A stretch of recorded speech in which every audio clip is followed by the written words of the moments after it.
Damas y caballeros, muy buenas noches y sean bienvenidos a una edición súper especial de Cuenta de 3. Hoy estoy yo solo, ahora sería Cuenta de 1 básicamente, pero bueno, no por eso el programa de eso deja de ser menos importante, porque tengo una gran responsabilidad, que es tener delante mío a una de las former superstars de la WWF en aquel entonces. Como por supuesto, nuestro invitado es angloparlante, así que voy a hacer el switch al English mode. Así que, ladies and gentlemen, like I say, our guest tonight is one true legend, specialist in mixed martial arts, and remember WWF superstar, former WWF Intercontinental Champion, former WWF World Tag Team Champion, former NWA World Heavyweight Champion, and here it is. No more introduction needed. Thanks for joining us, Ken Shamrock. Hey, thank you for having me, man. I appreciate it. Thanks for the introduction. I'm like I said before we started the interview, I'm speechless for having you in Cuenta de Tres. Finally, one of the superstars that I grow seen in WWF, the Attitude Era, USA Network for us in Latin America. I think that everyone in their 30s remembers that. So how are you tonight, Ken? Hey, I'm doing well, man. Really enjoyed the introduction you just gave me, but looking forward to really talking some old school. Old school, that's what we are all about. All the guys in our 30s.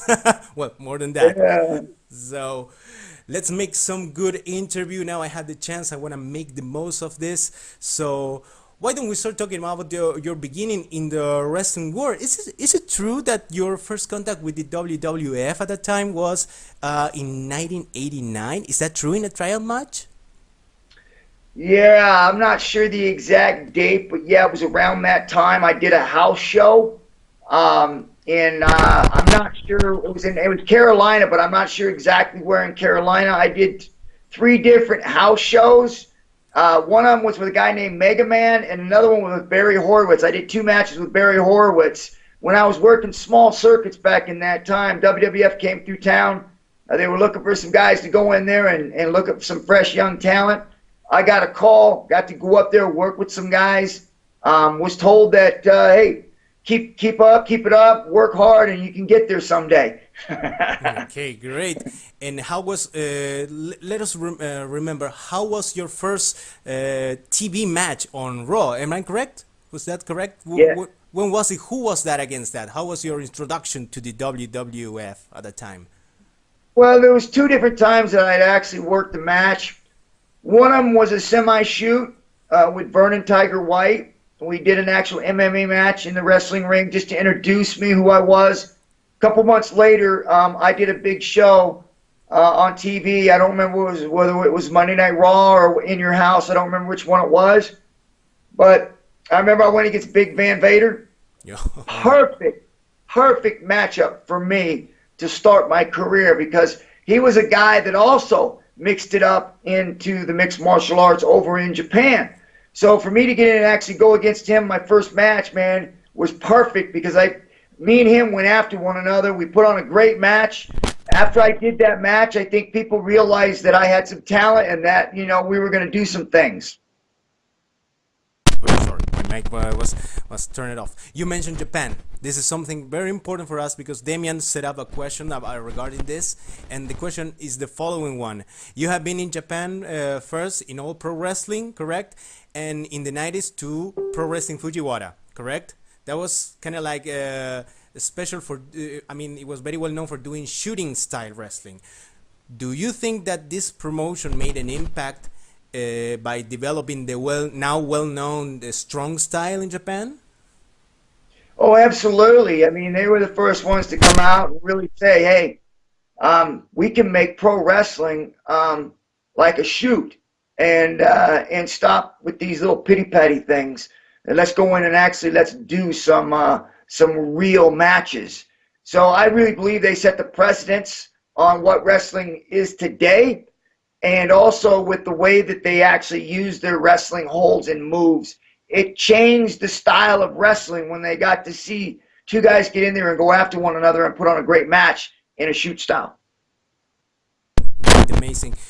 I read some place around on the internet that they consider that you were one of the responsibles, thanks to your arrival to the WWF at that time, that you made UFC, mixed martial arts, all those that kind of show. Well, those kind of fights more popular. Is that what can you say about that?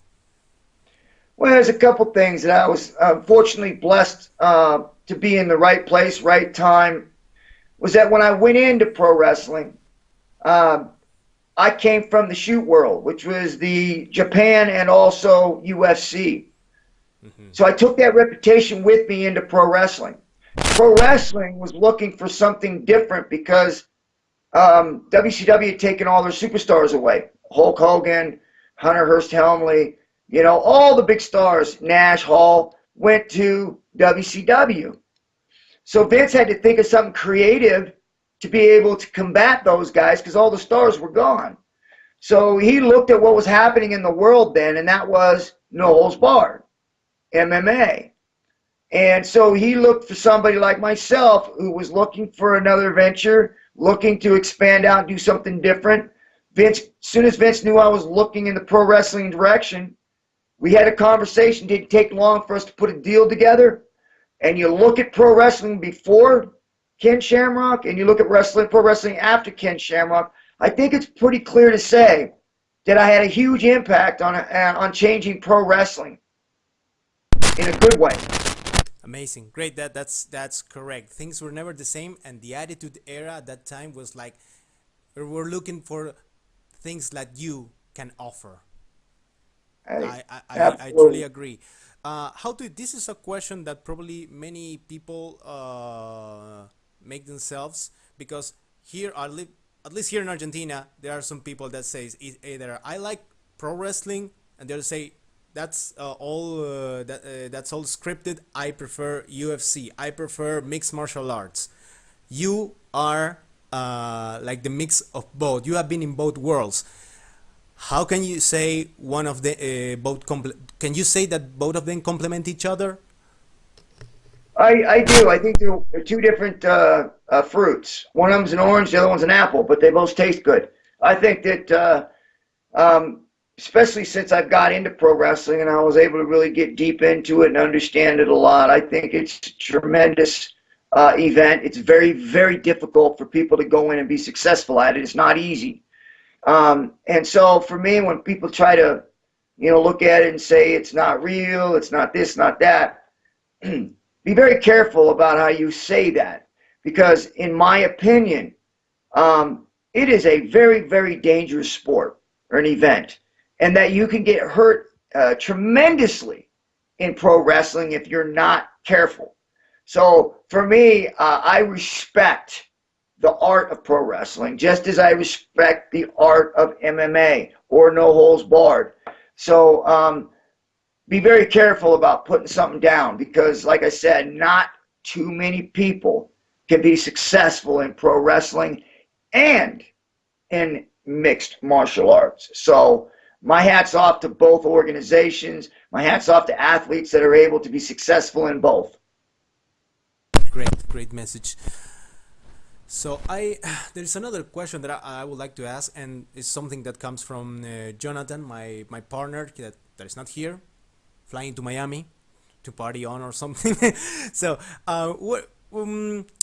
regarding the Attitude Era, that, like we say, you were an important piece of that era. Right now we have social media, we have Instagram, we have Facebook. We know some of the things that happens backstage, and some of the things that people that the wrestlers are doing or thinking. We know their opinions. We know we even have spoilers of what happens. At that time, those things were non-existent. How was the backstage back there in the Attitude Era? What could you say? What memories do you have about being there with all the superstars? Well, for me, it was a different time, I think. I felt very comfortable, entertained, sitting on the edge of your seat, not knowing what's going to happen next. It was a fun environment, but at the same time, it was also an environment where you could almost relax, right? Like you didn't have to worry about somebody, at least in my opinion, I felt that way. It's like I didn't think people were trying to step on top of one another, trying to take something from somebody. It felt like everybody was just kind of having a good time. Everybody was enjoying the road. And it seemed like we became almost this family during that Attitude Era. Like everybody wanted to be involved and be a part of this Attitude Era, and we were all with the same idea of beating WCW in the TV wars. So we all had this focus and this idea on how to make it better and how to challenge WCW with all the superstars that they had and how we could be better. So because of that, that agenda and trying to make sure that we were better than WCW because they took all the stars, we almost band together for a cause. And it wasn't too long, probably a year and a half after I was there, we overtook WCW. And it was amazing, too, because if you've seen the talent that had left the WWF and went over to the WCW, we were bone dry with top talent.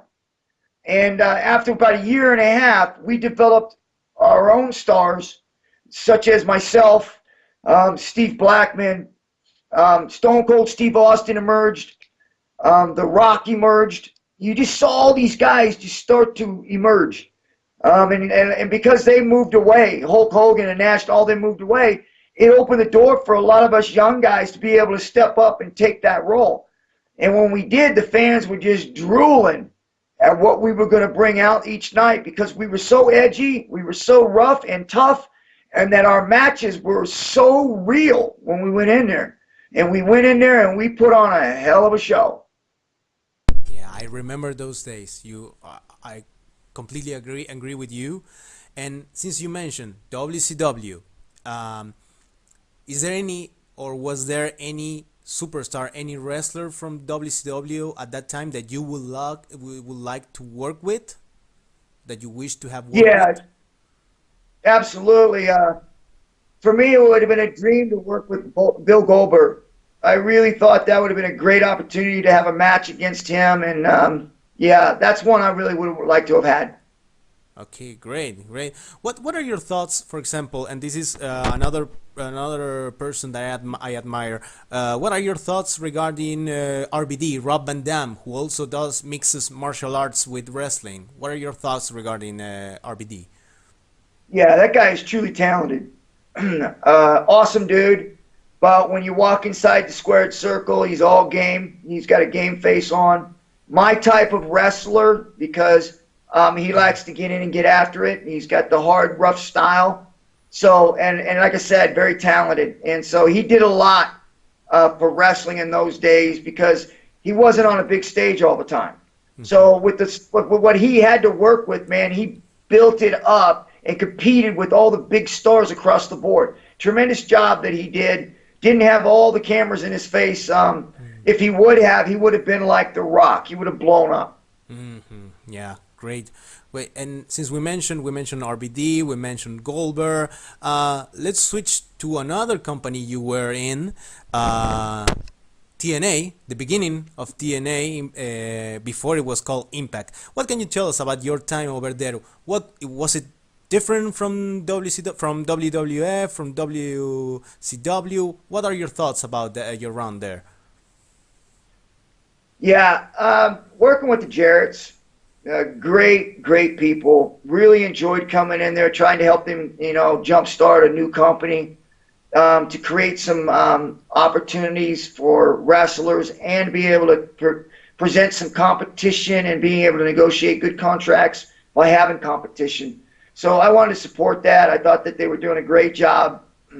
And then when they started out, they didn't, like I said, with almost Van Damme type thing, where they didn't have a whole lot of media attention.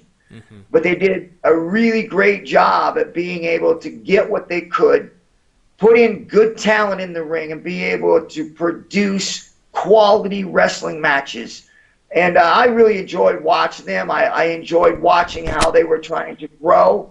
And again, if they would have had more media attention and more support to be able to move forward, I think they would have been a tremendous organization. But it's hard to fight against guys like WCW and WWE when they're really controlling the whole industry. It's hard for a new company to come up.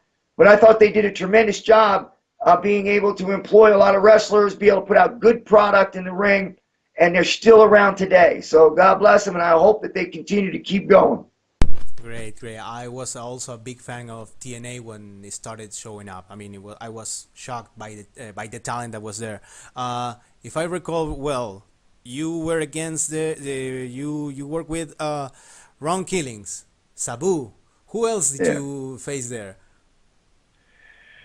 Oh man, there was a lot of guys.